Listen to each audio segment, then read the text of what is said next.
এবারে বাবা হলেন জাস্টিন বিবার। প্রথমবারের মতো সন্তানের বাবা হলেন পপ তারকা জাস্টিন বিবার। স্ত্রী হেইলি বিবারের কোলে এলো একটি ফুটফুটে সন্তান। এদিকে ভক্তদেরকে এই খুশির সংবাদটি জানাতে আর দেরি করেননি বেবি খ্যাত এই শিল্পী। সামাজিক মাধ্যমে সদ্যোজাতের এক ছটটা দেখিয়ে বাবা হওয়ার আনন্দ ধরে রাখতে পারেননি এই তারকা। শনিবার সকালে ইনস্টাগ্রামে নবাগত সন্তানের পায়ের ছবি পোস্ট করেন এই কানাডিয়ান তারকা। লিখেছেন, বাড়িতে তোমায় স্বাগত জানাচ্ছি, সঙ্গে একটি নামও জুড়ে দেন, জ্যাক ব্লুজ বিবার। প্রসঙ্গত, চলতি বছরের মে মাসে তাদের প্রথম সন্তান আসার খবর জানিয়েছিলেন জাস্টিন এবং হেইলি। তারা একটি ভিডিওতে হেইলির বেবি বাম্পের ছবিও শেয়ার করেছিলেন এই তারকা জুটি।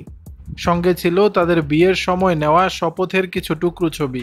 সেই সময় ইউএস উইলি রিপোর্টে জানানো হয়েছিল তারা সন্তান আসার খবর পেয়ে দারুণ উচ্ছ্বসিত। জীবনের একটা নতুন অধ্যায় শুরু করতে চলেছেন তারা। জাস্টিন এবং হেইলি 2018 সালে বিবাহ বন্ধনে আবদ্ধ হন, কিন্তু বিয়ের খবর কেউই প্রকাশ্যে আনেননি।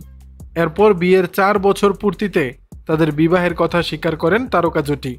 বিয়ের 6 বছর পর প্রথমবার বাবা মা হওয়ার সুখবর পেলেন এই দম্পতি। দর্শক, বিষয়টি নিয়ে আপনাদের মতামত জানাবেন নিচের কমেন্ট বক্সে।